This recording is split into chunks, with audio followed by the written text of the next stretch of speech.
Hello friends, welcome to all of you on my YouTube channel. आवाज़ आ रही है? चलिए, नमस्कार साथियों। तो आज की इस वीडियो के अंदर हम बात करने वाले हैं आपका गद्यांश को लेकर। सीटेट के अंतर्गत एक गद्यांश पूछा जाता है, 10 नंबर का ये गद्यांश आता है। तो हिंदी का जो 30 नंबर का पार्ट रहता है उसमें से 10 नंबर का आपको गद्यांश देखने को मिलेगा। और इसमें जो क्वेश्चंस आपको देखने को मिलेंगे वो अपने आप में डिफरेंट होते हैं। यानी कि सीटेट का जो गद्यांश होता है उसकी अपनी खुद की एक खास बात होती है। उसको सॉल्यूशन करना, उसको आसान तरीके से सॉल्व करना अपने आप में एक कला है। क्योंकि सीटेट का जो गद्यांश आता है उसके अंदर का जो भी कुछ लिखा है उसको आपको 100% ट्रू मानना है। आप ये नहीं कह सकते कि इसमें ये हो सकता था, मेरे अनुसार ये हो सकता था। आप अपना दिमाग नहीं लगाएंगे।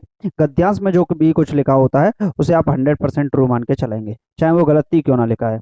तो यहाँ पर आपके जो भी प्रश्न पूछे जाते हैं, गद्यांश को कैसे सॉल्व किया जाता है और कैसे ऐसे प्रश्नों को हम हल कर सकते हैं वो समझते हैं। ठीक है, बाकी इसकी क्लास भी चल रही है कंटिन्यूअस, और प्लेलिस्ट में आप देख लेंगे तो 10 12 15 के करीब हमने गद्यांश करा दिए हैं और उसी सीरीज में ये भी गद्यांश चल रहा है। क्लियर है? तो आज पहला है, और कैसे सॉल्व करते हैं ये आप एक बार देख लीजिएगा। देखिए, मैं यहाँ पर क्या करूंगा, हाईलाइट करूंगा कुछ वर्ड्स को। तो जैसे मैं हाईलाइट करूंगा ऐसे ही आप एग्जामिनेशन में आपको जो वर्कशीट मिलेगी उसको, रफ पेज जो मिलेगा उस पर आप लोग साइड में लिखते जाइएगा। 10 में से मान लीजिए 6-7 क्वेश्चन तो आपके डायरेक्टली हो जाएंगे। 2-3 क्वेश्चन के लिए आपको थोड़ा सा वापस जाना पड़ सकता है गद्यांश पे। नहीं तो पेपर के हर पार्ट पे, हर क्वेश्चन पे आपको गद्यांश के अंतर्गत जाना पड़ेगा। आपका बहुत ज्यादा समय खराब हो सकता है वहां पर। क्लियर है मेरे भाई? तो चलिए देख लेते हैं। निम्नलिखित गद्यांश को पढ़कर पूछे गए प्रश्नों के सही सबसे उपयुक्त उत्तर वाले विकल्प को चुनिए। तो यहाँ पर देखना है, देखिए उत्तर दो भी हो सकते हैं सही, लेकिन आपको बेस्ट ऑफ द बेस्ट चुनना है। यहाँ है, सैकड़ों साल से सिंध के रेगिस्तान में ईंटों का एक बड़ा सा ढेर लगा हुआ था। तो कहां पर लगा हुआ था? सिंध के रेगिस्तान में। तो यहां से प्रश्न, 1 मिनट, यहां से प्रश्न आपका बनने की संभावना है सिंध के रेगिस्तान में। कहां पर? सिंध के रेगिस्तान में। क्लियर है मेरे भाई? अब ये प्रश्न यहां से बन सकता है, सैकड़ों सालों में सिंध के रेगिस्तान में ईंटों का बड़ा सा ढेर लगा हुआ था। तो आपका प्रश्न यहीं से बन सकता है, ईंटों का बड़ा सा ढेर कहां पर लगा हुआ था? रेगिस्तान में। किस रेगिस्तान में? सिंध के रेगिस्तान में। तो दो प्रश्न बन सकते हैं, हो सकता है एक ही प्रश्न बने। क्लियर है? आज यह जगह पाकिस्तान में है। तो जो ढेर लगा हुआ है, ईंटों का जो ढेर लगा है सिंध के रेगिस्तान में, आज वो जगह कहां पर है? पाकिस्तान में है। अगर पाकिस्तान की बात करें तो जो सिंध वाला पार्ट है वहां की बात चल रही है कहीं ना कहीं। वहां के लोग इसे मोहनजोदड़ो बोलते हैं। क्या बोलते हैं मेरे भाई? मोहनजोदड़ो बोलते हैं, यानी मरे हुओं का टीला। अब यहां से प्रश्न आपका बन सकता है, कहीं ना कहीं आपसे पूछ सकता है मोहनजोदड़ो को क्या कहते हैं। बन सकता है कि नहीं? तो मरे हुओं का टीला कहते हैं। तब किसे पता था कि कभी यहाँ भारत की सबसे पुरानी सभ्यता बसती थी? किसी को भी नहीं पता था इसके बारे में। लोगों ने इन ईंटों से अपने घर बनाए। तो प्रश्न पूछ सकता है, लोगों ने जो ईंट थी, सिंध की सभ्यता थी, मोहनजोदड़ो तो था, और मरे हुओं का जो टीला बोलते थे मोहनजोदड़ो को, वहां पर भारत की सबसे पुरानी सभ्यता बसती थी। और जो ईंट थी, मोहनजोदड़ो की जो ईंट थी, इनसे क्या किया? लोगों ने अपने घर बनाए। तो आपसे प्रश्न पूछ सकता है, मोहनजोदड़ो की ईंटों से लोगों ने क्या किया? तो अपने घर बनाए। 19वीं सदी में रेलवे लाइन बनाने के लिए तो अंग्रेज इंजीनियर इन ईंटों को भर भर कर ले गए। तो क्या हुआ? 19वीं सदी आई, रेलवे लाइन बनाने के लिए अंग्रेज आए और दो इंजीनियर इनको भर भर के ले गए। जल्द ही इन इन 4000 साल पुरानी ईंटों पर लाहौर से कराची जाने वाली रेलगाड़ियां दौड़ने लगी। जब भी आपको डाटा देखने को मिले ना मेरे भाई, जब भी आपको डाटा देखने को मिले, समझ जाना कि आपको इसका इस्तेमाल करना है बेहतर तरीके से, क्योंकि आपके प्रश्न बन सकते हैं यहां से। तो 4000 साल पुरानी ईंट, और कहां से कहां तक बनी थी रेलवे लाइन? लाहौर से कराची तक। ये वाला प्रश्न आपका बन सकता है यहां से। मैं अभी से हाईलाइट कर रहा हूं, इसका मतलब प्रश्न बनेंगे।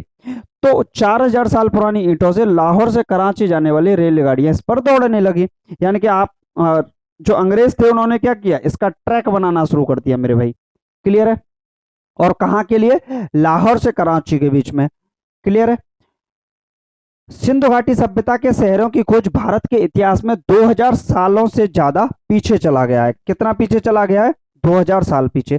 जब भी आपको डाटा दे रखे ना, न्यूमेरिकल बेस्ड जो डाटा दे रखे, वहां से प्रश्न बनने की संभावना होती है। खुदाई में मिले इन शहरों को देखकर हैरानी हुई कि सभी शहर बिल्कुल एक जैसे दिखते थे। तो शहर कैसे दिखते थे? एक जैसे। प्रश्न बन सकता है। प्रमुख सड़कें सीधी बनी थी। सभी घरों के डिजाइन एक जैसे थे। तो घरों के डिजाइन कैसे थे? एक जैसे थे। सड़कें सीधी थी। शहर बिल्कुल एक जैसे दिखते थे। तो यहाँ प्रश्न बन सकता है। बीच में खुला आंगन और उसके चारों ओर कमरे। ठीक है। शहर के एक सिरे पर एक चार दीवारी थी। तो शहर के एक सिरे पर क्या थी? एक चार दीवारी थी जिसमें शायद राजा रहता था। इतिहासकार इसे सिटाडेल कहते हैं। प्रश्न बनने की पूरी संभावना है। जो चार दीवारी थी, देखिए कहीं कुछ अलग सा शब्द दिखे ना, समझ जाइएगा प्रश्न बन सकता है। तो जो चार दीवारी थी ना, सभी घरों इसमें बोले हैं तो यहाँ लिखा है शहर के एक सिरे पर चार दीवारी थी। तो एक सिरे पर थी, चार दीवारी थी और इसमें राजा रहता था। इसी को क्या बोलते थे इतिहासकार? सिटाडेल कहते थे। क्या कहते थे? सिटाडेल। सभी घरों की ईंटों का साइज बराबर 7, 14, 28 सेंटीमीटर। सभी घरों की ईंटों का साइज 10, 20, 40 सेंटीमीटर था। शहर एक दूसरे से सैकड़ों किलोमीटर दूर बसे थे। यहाँ नालियों की बढ़िया व्यवस्था थी। तो ये तो आपने पढ़ा ही होगा थोड़ा सा। क्लियर है। अब जो मैंने हाईलाइट किया है ना, यहीं से प्रश्न बन जाएगा। लगभग 8-10 पॉइंट किए हैं, इन्हीं में से 6-7 पॉइंट आपके क्वेश्चन बन जाएंगे और डायरेक्टली आपको सॉल्व करने को मिल जाएगा। तो 5-6 मिनट में आप यहाँ पर सॉल्व कर जाओगे। इससे बेनिफिट क्या होगा कि आपको बार बार गद्यांश को देखने की भी जरूरत नहीं पड़ेगी, फिर शुरू से एंड तक पढ़ रहे हैं तो आपने जो साइड में नोट किया है ना, वो आपका अब यहाँ काम आएगा। क्लियर है मेरे भाई? तो चलिए देख लेते हैं। पहला क्वेश्चन आपकी स्क्रीन पर है और क्वेश्चन आपकी स्क्रीन पर पहले से था ही, उसका आंसर बताइए। क्वेश्चन है, सैकड़ों सालों से सिंध के रेगिस्तान में, कहाँ का रेगिस्तान? सिंध का रेगिस्तान में ईंटों का एक बड़ा सा ढेर लगा हुआ था। लोग उसे क्या कहते थे? तो मैंने पहले ही बोल दिया था आपको, जो मैं हाईलाइट करूंगा वहां से प्रश्न बनने की 99% संभावना होगी। तो जो ईंटों का बड़ा सा ढेर लगा हुआ था, लोग उसे क्या कहते थे? तो लोग उसे मोहनजोदड़ो कहते थे। मोहनजोदड़ो। और मोहनजोदड़ो को क्या बोला था इसने? उसे मरे हुओं का टीला कहा। मरे हुओं का टीला। क्लियर है मेरे भाई? तो उसे क्या कहा? मरे हुओं का टीला। तो हड़प्पा की एक बात बताओ, हड़प्पा लगा सकते हो आंसर में? नहीं लगा सकते, क्योंकि कहीं गद्यांश में बात ही नहीं की है। लोथल की बात की है? कहीं नहीं। कालीबंगा की बात की है? कहीं नहीं। तो जिनकी बात ही नहीं की गई है तो उनके बारे में आंसर लगाने से क्या फायदा? आंसर वैसे ही गलत हो जाएगा। तो गद्यांश में तो सिर्फ मोहनजोदड़ो की थी, आप ऐसे ही आंसर लगा सकते। तो बहुत आसान था इसका। तो क्लियर है मेरे भाई? चलिए अगला प्रश्न आपकी स्क्रीन पर है और सेकंड क्वेश्चन आ गया है। लगाइए क्या होगा राइट आंसर। क्वेश्चन है, मोहनजोदड़ो की ईंटों से किस रेल मार्ग का निर्माण किया था? रेल मार्ग पूछा है तो रेल मार्ग तो मुझे भी याद है अभी तक, लाहौर से कराची तक। ठीक है, या कराची से लाहौर। सिंध से हिंद तक। हिंद की तो बात ही नहीं की है गद्यांश में, आप अपना दिमाग क्यों लगा रहे हो? मैंने पहले ही बोला था, जो भी गद्यांश में लिखा होगा आपको 100% ट्रू मान के चलना है। कुछ भी लिखा हो आपको अपना दिमाग नहीं चलाना है। क्लियर है? सिंध से कराची तक ना जी ना। लाहौर से अटारी तक, अटारी शब्द ही नहीं था गद्यांश में, तो आप आंसर कैसे लगा सकते हो? तो सही हो जाएगा, कराची से लाहौर के बीच में किया गया था। और जो 4000 साल पुरानी जो ईंटें थी, दो अंग्रेज इंजीनियर आए थे और इन ईंटों को भर भर कर ले गए थे और कराची से लाहौर के बीच में ट्रेनें दौड़ने लगी थी। कुछ ऐसा ही लिखा हुआ था गद्यांश में। क्लियर है मेरे? तो सी ऑप्शन सही हो जाएगा इस वाले सवाल का, यानी कि सी फॉर चाहते हैं हम तुमको भी। नेक्स्ट क्वेश्चन बताइए क्या होगा इसका आंसर। अगला प्रश्न, मोहनजोदड़ो की ईंटें कितनी पुरानी थी? तो यहां पर ये तो गलत ही है, 400 वर्ष गलत है, 4000 साल हो जाएगा। और इसको एक बार चेक कर लेते हैं भाई कितना होगा। मैंने डाटा जब भी आया था तो मैंने आपसे बोला था यहाँ से प्रश्न बनेगा और डाटा से ही बनाया। जल्दी इन 4000 साल पुरानी ईंटों से लाहौर से कराची जाने वाली रेलगाड़ियां दौड़ने लगी। सिंधु घाटी सभ्यता के शहरों की खोज भारत के इतिहास से 2000 सालों से ज्यादा पीछे चला गया। तो ये जो मोहनजोदड़ो की ईंटें थी वो कितनी थी? 4000 साल पुरानी थी। कितनी थी? 4000 साल। तो ऑप्शन नंबर सी इसका सही हो जाएगा, सी फॉर कंगारू। चलिए भाई अगला प्रश्न आपकी स्क्रीन पर है, लगाइए राइट आंसर क्या होगा। फास्ट एंड इजी तरीके से सॉल्व करना। खुदाई में मिले दो सबसे बड़े शहरों को देखकर आश्चर्य क्यों हुआ? ये बड़ा प्रश्न अच्छा है भाई, अच्छा क्वेश्चन पूछा गया है। खुदाई में मिले दो बड़े शहरों को देखकर आश्चर्य क्यों हुआ? दोनों बहुत सुंदर थे, इस वजह से आश्चर्य हुआ था। चलिए आगे से आगे पढ़ लेते हैं। वे दोनों बिल्कुल एक जैसे दिखते थे, ये भी बात ठीक लग रही है।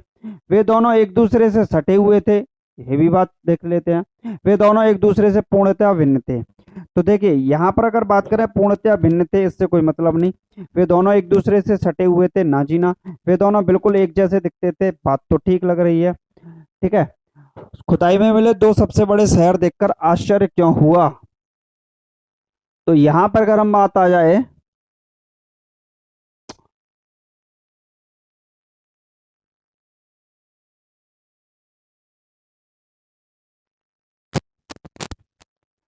इसके अंतर्गत बात करें तो इनके जो डिजाइन थे वो क्या थे? एक जैसे थे। कैसे थे? तो वे दोनों बिल्कुल एक जैसे दिखते थे। तो ऑप्शन नंबर सेकंड इसका राइट आंसर हो जाएगा। क्लियर है मेरे भाई? चलिए अगले प्रश्न का उत्तर दीजिए, क्या होगा? इतिहासकार सिटाडेल किसे कहते थे? सिटाडेल का मतलब समझ रहे हो? जहां पर राजा रहते थे कहीं ना कहीं, और शहर के एक कोने पर चार दीवारियों से बनी हुई होती थी ये, जिसमें इतिहासकार कहते हैं कि राजा रहते थे। तो शहर में बने घरों को ना जीना, मिट्टी से बने घरों को ये तो बात ही नहीं की गई है, नगर व्यवस्था बात नहीं की गई है, शहर के एक कोने पर बनी चार दीवारी को, तो जो चार दीवारी होती थी इसी को बोलते थे कि राजा इसमें शायद रहता था, और इसी को हम सिटाडेल के नाम से जानते थे। क्लियर है मेरे भाई?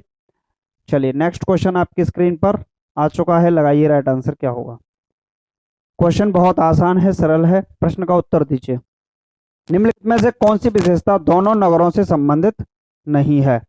कौन सी विशेषता है जो दोनों नगरों से संबंधित नहीं है? सभी घरों की ईंटों का आकार समान था,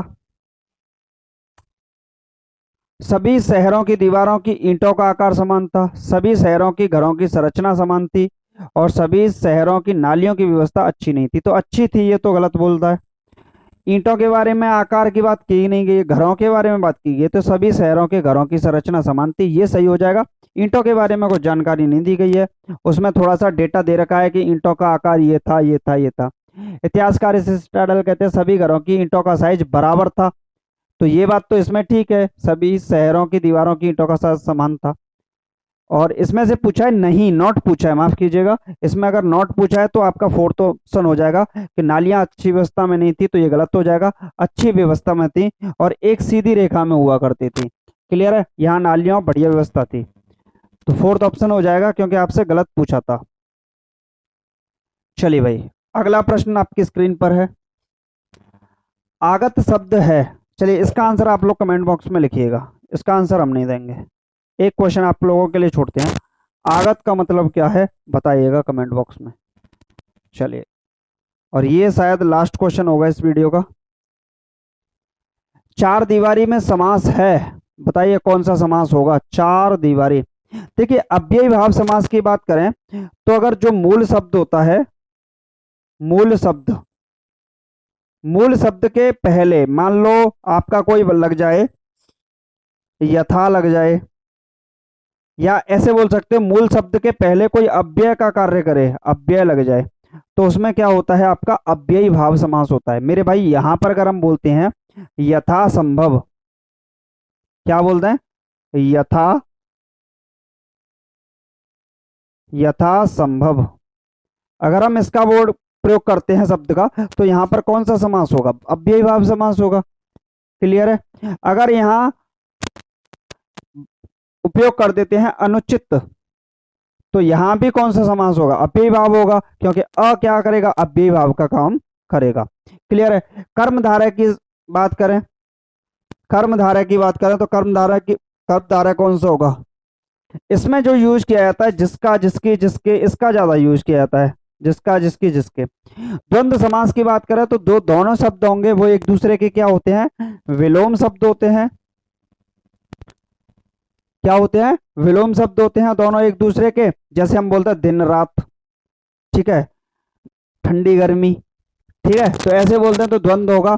और इसमें क्या होगा, बीच में योजक चिन्ह यानी कि हाइपन भी लगा होता है। बाकी द्विग समास की बात करें तो इसमें जो बात की जाती है वो संख्या की बात की जाती है या समूह की बात की जाती है। तो यहाँ पर वर्ड जो दे रखा है वो चार दीवारी है, यानी कि चार दीवारों का समूह क्या होगा जाएगा, चार दीवारों का समूह। तो कौन सा हो जाएगा आपका, द्विग समास इसके अंतर्गत बिल्कुल सही जवाब हो जाएगा। तो ये इसका बिल्कुल क्या होगा, राइट आंसर हो जाएगा। क्लियर है मेरे भाई। चलिए इसके बाद देखते हैं। तो यही था आपका लास्ट। तो ये हमने आपको एक गद्यांश कराया है सॉल्व। कैसा लगा इसको बताइएगा, कमेंट बॉक्स में छापिएगा। एक क्वेश्चन हमने आप लोगों के लिए दिया था, उसका आंसर भी कमेंट बॉक्स में छाप दीजिएगा। बाकी सब्सक्राइब वगैरह कर लीजिएगा ताकि नोटिफिकेशन वगैरह मिलते रहें। ना भी करेंगे तो भी चलेगा, लेकिन आप लोग क्लासेस का बेनिफिट उठाइएगा। और प्लेलिस्ट आपकी अपडेट कर दी गई है, उसको देखते रहिएगा। क्लियर है। और जो भी क्लासेस आपकी निकल चुकी हैं उनको आप पीछे से बैक करके देख लीजिएगा, आपको फायदा जरूर मिलेगा। मिलते हैं नेक्स्ट वीडियो में। Thank you for watching this video.